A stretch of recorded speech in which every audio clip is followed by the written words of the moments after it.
Senator Rodante Marcoleta tinawang na tanga ang isang broadcaster ng Abante matapos kwestiyonin ang kanyang delikadeza.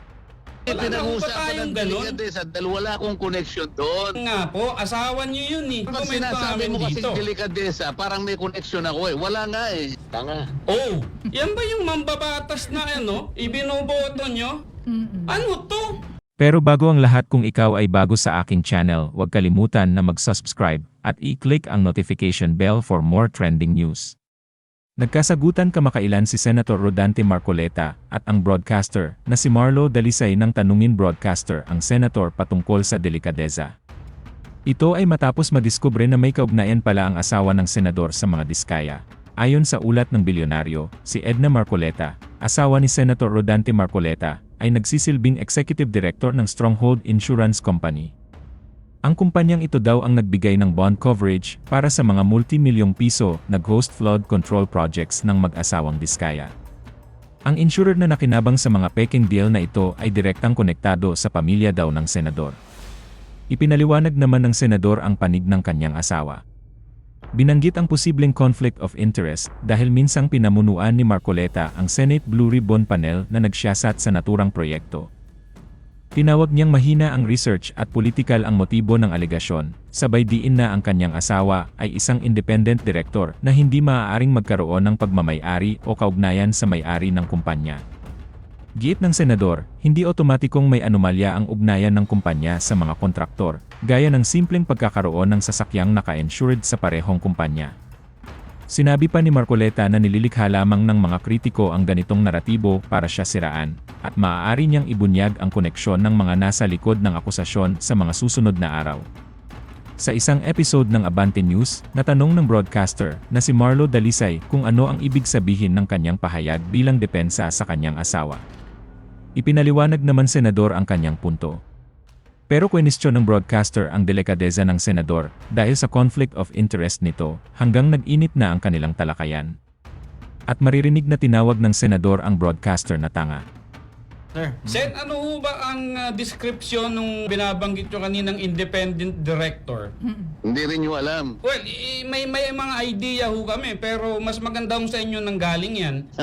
Yung independent director, unang-una, wala kang pagmimay-ari sa isang kumpanya. Dapat ganon. Pangalawa, wala kang kinalaman sa management. Pangatlo, kailangan wala kang relasyon by consanguinity, second degree civil affinity sa mga shareholders. Opo. Kaya dapat independent ka. Ang tungkulin mo lang kung sakaling may kakayahan kang mag-advise sa good governance, ma-protection ng mga minority shareholders. Ito kasi ang hinihingi ng Insurance Code of the Philippines. Nagkataon na siguro gusto nilang ganun ang maging kalagayan ng asawa ko. Hinirang nila ng gano'n. So pumayag naman. Anong masama doon? Ngayon, ang insurance company, lahat naman nagko-cover ng kahit anong mga kumpanya sa lahat ng mga industriya, lahat ng sektor ng ating ekonomiya, pati sa transportation, lahat. Bakit naman gagawa ng usap ang asawa ko para lang makakuha sila ng ipupukol sa akin? Pero hindi Ganyan ho, na karumi. hindi ho ba dapat, Senator, manggaling din sa inyo ang delikadesa na,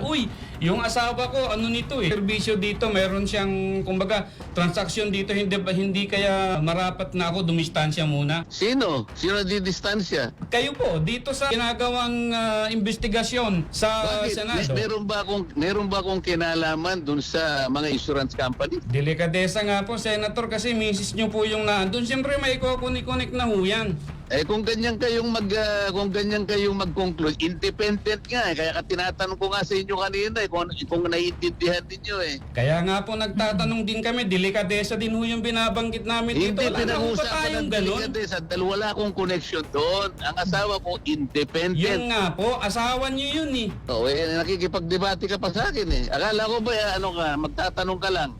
Nagtatanong din po kami, pero ipo-point out ko rin po yung Kapag argumento sinasabi namin mo kasi dito. delikadesa, parang may connection ako Wala nga Naintindihan mo yun? Sige sir, salamat na lang po. Tanga. Inabot ko pa yun, Sen. Tinawag mo kami ritong tanga. Diba? Ano yan? Yan ba yung mambabatas na ibinoboto nyo? Hindi nga niya masagot yung word na delikadesa Ano to? O di ba? Saan pupulutin ang ating bayan, ang ating gobyerno kung meron ho tayong mambabatas na ganito? Buhok pa lamang ho, hindi na ho natin maipakita yung totoong buhok eh. Sasabihan pa kami ritong tanga? Ano yan? Ay nako, di ba abogado to? Asal ba ng matinong abogado yan? Akala nyo makakasama sa mga naloloko nyo, nagugulat nyo? Ibahin nyo kami rito ho. Magkasubukan tayo dito ng argumento ng katotohanan at ng mga detalye kung hanggang saan ho ang pinakadulo nitong pinasok nyong kontrobersiya.